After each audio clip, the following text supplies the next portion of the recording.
Okay, let's unpack this. Today, we're doing a deep dive on something pretty unprecedented in global football finance. Right.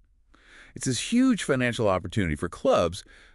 Specifically, we're looking at Chelsea FC in the new expanded FIFA Club World Cup for 2025. Yeah, the scale is something else entirely. Our mission here is really to cut through the noise, lay out the actual figures. They're a pretty astounding look at Chelsea's path so far, financially speaking, and just, figure out what this massive prize pool means for club football going forward. We've looked at the financial projections, the tournament details, all the prize money stuff from our sources. It paints quite a picture. Exactly. You might think you follow football finance, but honestly, this dive into the Club World Cup's new setup, it feels like a whole new ballgame. There's some surprising facts in here. Well, what really jumps out is FIFA's ambition. I mean, a total prize pot of $1 billion US. That's a statement. $1 billion. Yeah. It shows they want this tournament to be absolutely massive on the world stage. No question. And here's where it gets really interesting for the clubs involved. The winner, the actual tournament winner, could walk away with up to $125 million.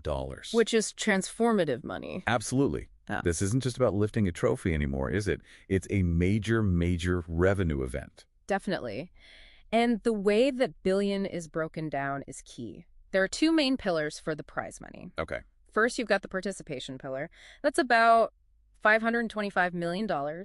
And it's basically guaranteed fees for all 32 clubs just for showing up. So a baseline amount. Exactly. For European clubs like Chelsea, that baseline fee is pretty substantial. It ranges from roughly $12.8 million up to about $38.2 million. And that range depends on? FIFA calls it sporting and commercial criteria. So think past success, rankings, maybe even how big their global brand is. Got it. But then there's the other part, right? The bit tied to actually winning games. That's the sporting performance pillar. So the remaining $475 million, this is all about results on the pitch. Like, give us an example. Sure.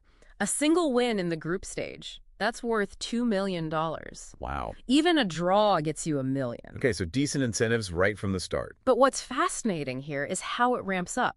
Just getting out of your group, qualifying for the round of 16 adds another $7.5 million on top. Right. And if you make it to the quarterfinals, that's another $13.1 million, roughly. So those knockout stages become incredibly valuable. Immensely lucrative. It really rewards teams that make a deep run. Okay, let's bring this down to earth a bit. Yeah. Let's talk Chelsea.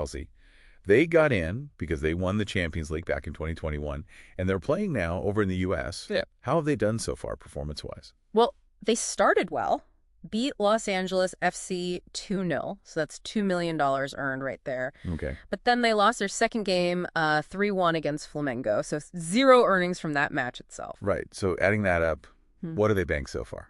Let's see. Based on those two games, Chelsea's already secured a minimum of $14.8 million. That's their lowest possible participation fee, plus that $2 million for the win. Okay, $14.8 million guaranteed already. Correct. Which makes their final group game against Esperance de Tunis absolutely critical. They need a result there to get into those knockout rounds where the money really jumps. Huge stakes for that one match then.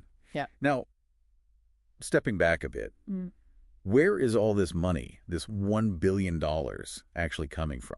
That's a crucial piece. It's underwritten by a massive global broadcasting deal, a $1 billion deal with DAZN. Okay, DAZN, the streaming service. Right. And here's the important layer. DAZN received a significant investment, also $1 billion, from a group called Surge Sports Investment. And Surge is? Surge Sports is owned by Saudi Arabia's Public Investment Fund, their sovereign wealth fund. Ah, okay. So the PIF has effectively invested heavily in the company, broadcasting the tournament, funded by PIF's investment partner. Essentially, yes. It's an arrangement that, obviously makes the tournament financially very attractive.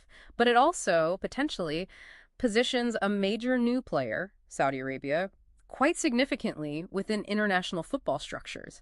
It raises interesting questions about influence. It certainly does. Yeah. Fascinating dynamic there. So, okay, beyond the prize money itself, the direct cash, what else does a good run in this tournament do for a club like Chelsea? The indirect stuff. Oh, it's huge.